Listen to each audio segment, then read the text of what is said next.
Good evening. I'm Neman Injalembetiki of the Fiji Sun. Welcome to Fiji's only TV editorial show. In my say tonight, I will speak on parliamentary privilege of freedom of speech. When a member of parliament stands up on the floor of the debating chamber and declares that he or she can do whatever he or she wants, even if it's a lie, it is worrying. The privilege of freedom of speech is regarded as the most important of all privileges. Its origin dates back to the Bill of Rights of 1689. Article 9 of the Bill of Rights says that the freedom of speech and debates or proceedings in Parliament ought not to be impeached or questioned in any court or place out of Parliament. This meant that those taking part in proceedings in Parliament enjoyed absolute privilege. We have inherited this practice.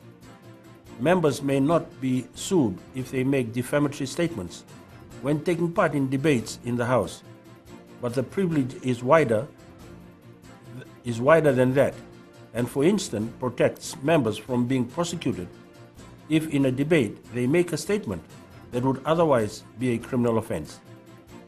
But in our modern Parliament, absolute privilege does not mean you can say anything you want, even lies, and get away with it. The Speaker, Dr. Chico Lubeni, has powers to ask an MP to withdraw a statement that she thinks does not uphold the ethical standards of Parliament. If the statement is really serious, it is referred to the Privileges Committee to decide a penalty. The use of uncouth and derogatory words against the Speaker saw SODELPA President Ratu Nengama Lalambalavo suspended from Parliament for 2 years.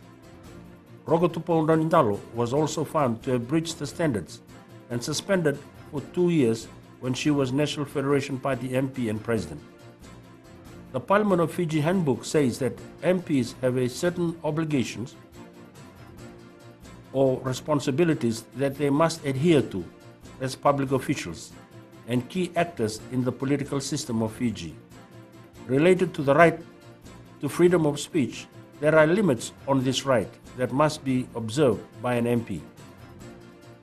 MPs cannot incite hatred among different communities or ethnic groups.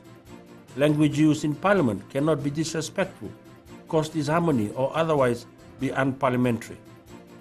If such words are used, they can result in a member losing speaking privileges, being disciplined, and can even result in the suspension from Parliament, as it happened to Ratu Nengama and Ms. Ndalo.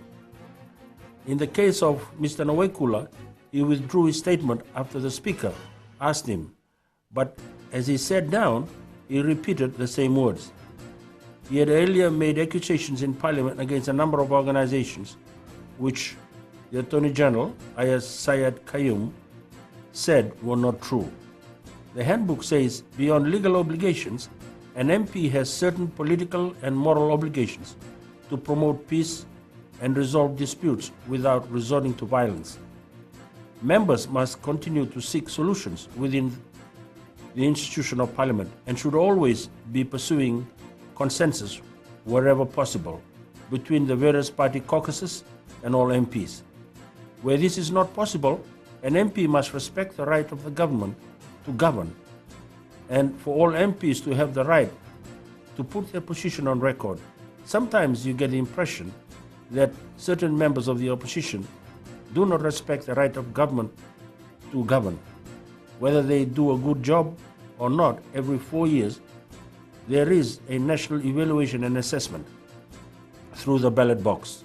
Next year is the year of evaluation and assessment. If the Fiji First government has made most of the people happy by delivering on their promises, then they will be voted back to power. If not, then the outcome will be different.